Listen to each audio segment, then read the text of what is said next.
Nous sommes mardi sur Sun et comme tous les mardis, donc nous parlons business en compagnie de Clément Lessort qui reçoit ce matin un imprimeur engagé. Bonjour Clément. Bonjour Thomas, bonjour à tous les auditeurs de Sun. Ce mardi 17 novembre, je reçois effectivement Dominique Goubeau. Il est le PDG de Goubeau Imprimeur. Ça se passe à la Chapelle-sur-Erdre, à côté de Nantes bien entendu. Et tout a commencé un jour de 1897, à l'époque dans le fameux passage Pommeraye. Dominique Goubeau, bonjour et merci d'avoir accepté mon invitation pour ce nouveau numéro de Sun Business. Bonjour.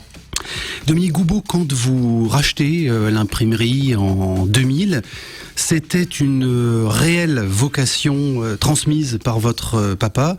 On en parlait, ça a commencé en 1897, 4 générations d'imprimeurs. Donc une réelle vocation transmise par votre papa ou le sentiment du devoir, la charge héréditaire de devoir poursuivre cette aventure familiale et entrepreneuriale? Non, surtout pas le devoir, parce que je pense que moi j'étais pas préparé spécialement à reprendre une imprimerie, à faire de l'entrepreneuriat sûrement. J'ai fait Subdeco et j'ai fait autre chose après, mais le sujet c'était plutôt de transmettre par mon père vers moi des idées sur la marche d'une entreprise. D'ailleurs, moi je suis pas imprimeur, je gère une entreprise. S'il avait été boulanger, je serais peut-être en train de gérer une boulangerie aujourd'hui. Le sujet, c'est pas d'avoir le fardeau, le sujet c'est plutôt d'imaginer être compétent et pouvoir continuer. C'est pas forcément un fardeau. Mais j'ai 50 ans, le problème se posera peut-être pour moi dans 15 ans ou quand j'arrêterai de bosser et j'ai 3 garçons et peut-être qu'ils reprendront aussi, j'en sais rien. Vous avez été formé sur le tas, ou alors en courant comme gamin entre les rotatives Non, quand je venais le mercredi à l'imprimerie, c'était plutôt parce que mes parents savaient pas quoi faire de moi. C'était une manière de me garder, mais c'était en aucun cas une manière de me dire tu seras demain le dirigeant de l'entreprise. D'ailleurs, après mes études, j'ai fait 12 ans dans une autre boîte avant, avec une aventure dans différents postes de vente, de marketing, de directeur des ventes, et pas du tout dans l'imprimerie. Et vous prenez l'entreprise en 2000. Dominique Goubeau, il faut parler aussi de la situation des imprimeurs aujourd'hui en France. Comment se porte le marché? Est-ce que les imprimeurs sont une espèce en voie de disparition? Alors les stats, oui, depuis 2000, c'est assez affolant, puisque c'est à peu près 10% de mortalité d'entreprise par an. Depuis plus de 15 ans, en tout cas depuis que je suis dans ce métier, et donc c'est effectivement affligeant de voir la diminution des confrères, avec beaucoup de conséquences, notamment sur les sous-traitants et sur les fournisseurs. Sur la partie vision et comment ça se fait, comment ça s'explique, il y a deux sujets, mais je pense qu'on abordera ça tout à l'heure aussi, c'est l'apparition du web. Et l'apparition du web pour nous, à la fois nous aide dans le transfert des fichiers, dans la relation client, et on utilise le web pour ce qu'il sait bien nous apporter, et à la fois nous tue, parce qu'aujourd'hui vous envoyez votre carte de visite sur le web et c'est fait en Pologne, et demain après, et dans 2 jours c'est revenu. Et donc on a d'autres ennuis et d'autres stratégies à développer face à ça. Alors la solution, mais parlons-en tout de suite, puisque vous l'évoquez, quels sont les leviers pour résister justement, et comment est-ce que le papier a de l'avenir devant lui? Comment est-ce que vous vous êtes positionné aujourd'hui? Quelles sont les valeurs ajoutées aujourd'hui de Goubeau Imprimeur pour lutter contre ce phénomène? Vous avez dit le mot, le sujet c'est la valeur ajoutée. Le web c'est quelque chose de relativement froid, il faut savoir exactement ce qu'on veut pour acheter quelque chose sur le web. Il n'y a pas du tout de conseil, ni en format, ni en papier, ni en texture de papier, ni en rendu d'impression. Donc quand vous savez ce que vous voulez, vous pouvez l'acheter. Quand vous savez pas ce que vous voulez, vous avez besoin de conseils. Et à ce moment-là, notre dimension d'entreprise prend tout son intérêt, puisqu'on travaille sur la valeur ajoutée, sur la relation client, sur la proximité. On a une particularité, c'est qu'on fait 90% de notre business à Nantes, ou sur le Grand Nantes. Donc on connaît très bien nos clients, on les connaît depuis longtemps, on a une relation directe avec eux et on dit les choses et on est là pour faire d'une bonne relation. C'est ça le sujet. Comment est-ce qu'on lutte aujourd'hui, et peut-être que vous êtes effectivement proactif là-dessus, ou que c'est une des solutions pour protéger justement la profession contre ce phénomène en tout cas de déprofessionnalisation justement du métier? Comment est-ce qu'on conserve ces industriels, ces passionnés, ces vrais artisans qui appartiennent et qui travaillent dans la tradition de l'amour de leur métier? Alors, l'amour du métier, c'est uniquement orienté sur une notion de business. Hein. C'est pas le petit artisan du marché Talensac qui fait sa petite imprimerie. C'était le cas de mon grand-père, mais c'est plus le cas maintenant. On est industriel. On n'est plus du tout dans la relation. On est dans une relation de complexité et de business. On n'est plus du tout dans la boutique ouverte. Combien je vous en mets? C'est pas du tout comme ça que ça marche. On est proactif. Nous, on va faire de la croissance cette année. Comme quoi, si on se débrouille bien, on peut fonctionner comme ça. Je pense qu'il y a des gens qui ont besoin de conseils. Il y a des gens qui ont besoin qu'on s'occupe d'eux, qu'on les oriente. Une fois qu'on les oriente, on les oriente aussi sur les choses qu'on sait bien faire nous, évidemment, et plutôt pas sur les choses que font nos concurrents. Donc nous, on va faire de la croissance, on est plutôt OK avec ça.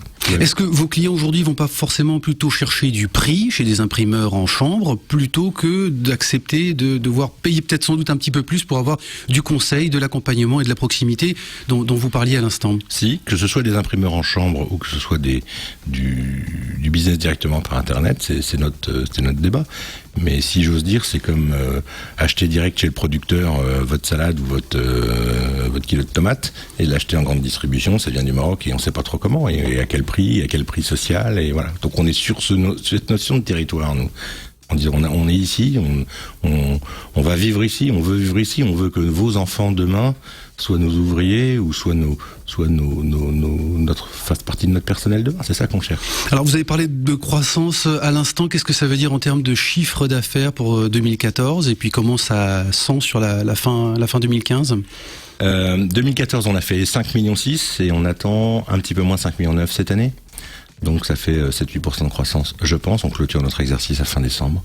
On est pour l'instant confiant et on est plutôt confiant parce que la fin de l'année est traditionnellement toujours très très bonne, voire très chaude chez les imprimeurs en général. C'est toujours compliqué. Avec des perspectives de recrutement, Dominique Goubeau, et sur quel profil pour ceux qui nous écoutent, s'il y a des perspectives? Oui, il y en a. On a 2 personnes à embaucher, je pense, dans les prochains mois. On aura une web marketing. Une web marketeuse, j'en sais rien, orientée sur le marketing du web que nous faisons nous-mêmes, pas pour imprimer, mais pour se faire connaître et pour transférer des informations à nos clients, et qui fera aussi le marketing de l'entreprise. Et c'est une des réponses par rapport aux questions que vous amenez tout à l'heure. On ne peut pas vivre caché, il vaut mieux être ouvert et montrer ce qu'on sait faire. Donc du coup, on a besoin de le dire, et donc il faut vraiment pousser l'information. Et l'autre sujet, c'est les gestions complexes avec les fichiers et les transferts de fichiers clients. Donc on aura besoin de développeurs, je pense au moins un développeur dans les prochains mois. Vous parliez en introduction et on évoquait l'idée effectivement de l'évolution du marché, la disparition effectivement de certains acteurs. C'est peut-être, je dirais aussi, dû à la taille des entreprises.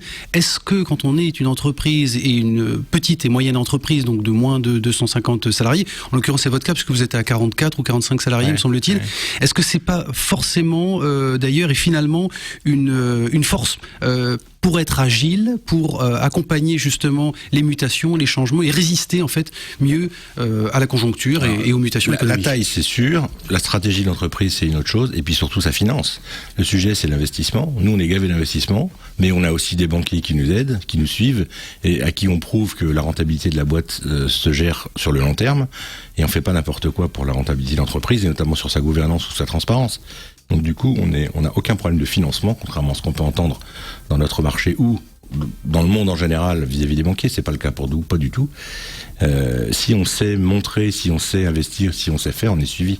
C'est pas un problème. Donc je réponds comme ça avec cette question. Après la taille, oui, faut pas voir trop grand et il faut être mesuré dans ses investissements parce que c'est un coût important, donc faut faire gaffe à ce qu'on fait. Mais c'est une volonté de rester sur une taille qui est effectivement moyenne, d'être proche aussi d'ailleurs d'un point de vue managérial, d'être proche de vos équipes au quotidien. Ouais, absolument. On pourrait très bien se dire, j'ai eu plein d'opportunités, par exemple, pour faire de la croissance externe et racheter des entreprises. Très très souvent, je l'ai pas fait pour ces raisons-là, en disant, si demain on est 100, est-ce que je me retrouverai dans ça? C'est peut-être pas forcément évident pour moi ou pour mon équipe, pour mes managers. Et puis du coup, c'est peut-être plus facile de le faire avec des croissances externes, mais avec des entreprises qui demeurent.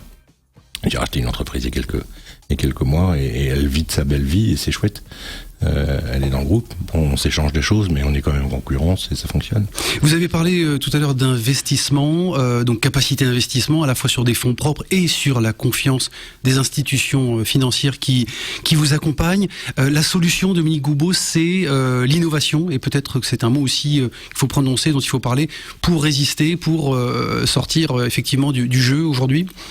Oui, Qu'est-ce que ça représente en termes d'investissement déjà sur du volume, et puis concrètement quels sont les axes innovation? Est-ce que c'est un investissement sur du matériel important aujourd'hui pour être performant? Il y a grosso modo trois types d'innovation dans l'entreprise. Il y a l'innovation technologique, et là on utilise une technologie que nos fournisseurs nous vendent, et donc il faut l'utiliser, il faut apprendre ces technologies.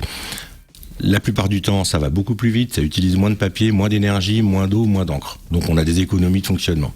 La deuxième notion d'innovation, c'est sur les matières, sur les papiers, sur qu'est-ce qu'on peut imprimer de mieux, sur quel support, quel format. On est toujours un peu créatif là-dessus. On a des spécialistes dans l'entreprise qui n'est pas mon cas d'ailleurs. Moi je suis pas imprimeur, mais des gens qui adorent proposer ces choses-là. Et puis la troisième innovation, je pense depuis plus de 15 ans dans l'entreprise, qu'on appelle maintenant la RSE, la responsabilité sociétale de l'entreprise, qui s'appelait Performance Globale il y a quelques années, et puis on change le nom en fonction de l'actualité, mais c'est plutôt la même veine, c'est on s'entend bien, on partage le profit, on utilise nos fournisseurs avec une très bonne relation, on est indépendant de nos clients, on soigne nos collaborateurs, on a une ambiance d'entreprise, alors c'est mon point de vue, il faudra interroger les gens, mais on essaye que ce soit cool, bienveillant, voilà. On travaille beaucoup, on est à un niveau d'exigence très fort, mais on a aussi énormément de remerciements clients et de relations sympathiques. Alors vous parliez de RSE, responsabilité sociétale et environnementale. Pendant longtemps, on a effectivement pointé, et peut-être encore aujourd'hui, le métier des imprimeurs comme un métier sans doute de consommateur d'énergie. Aujourd'hui, ça pose la question évidemment, et c'est d'actualité, sur ces questions environnementales plus que jamais. Dominique Goubeau, est-ce qu'on peut, et ça sera sans doute ma dernière question, est-ce qu'on peut travailler en tant qu'imprimeur, faire du business de façon éthique et écologique? Ah oui, en fait, les papiers qu'on utilise sont des papiers certifiés. On plante des arbres comme on plante du blé, sauf que le blé, on le coupe tous les ans. Les arbres, c'est tous les 30 ans, mais c'est le même raisonnement. Les encres sont d'origine végétale maintenant. Et puis la deuxième vie du produit, c'est-à-dire les chutes, les lavages d'encre, les lavages d'encrier, les chiffons et tout ça, ça s'en va dans des filières, ce qui fait que c'est plus du tout enfoui, c'est plus du tout mis dans la poubelle. Enfin, on est super clean, mais comme plein d'industries fondamentalement. On n'est pas plutôt mieux et en avance parce qu'on avait cette mauvaise réputation, mais dans le métier d'imprimerie, mais maintenant c'est plus le cas. Après, sur l'autre partie, sur le côté éthique, nous on considère qu'on fait partie du territoire, donc on veut travailler ici, on veut développer.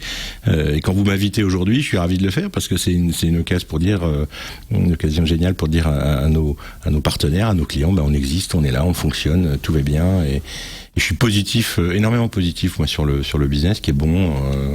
Qui est sympa, et c'est comme ça que je vois la vie en général en fait. Ça fait du bien de l'entendre, Dominique, et particulièrement ce matin, Dominique Goubeau, merci d'être venu à Sun Business. J'en profite, Thomas, très rapidement aussi, comme chaque semaine, pour préciser que la semaine prochaine, je recevrai Jean-Baptiste Drouet. Il est le directeur d'IMS Entreprendre Pays de la Loire-Bretagne, créé en 1986 par des dirigeants d'entreprises. Ce réseau national regroupe 250 acteurs engagés dans des démarches d'ailleurs de responsabilité sociétale. On en parlera avec mon invité la semaine prochaine.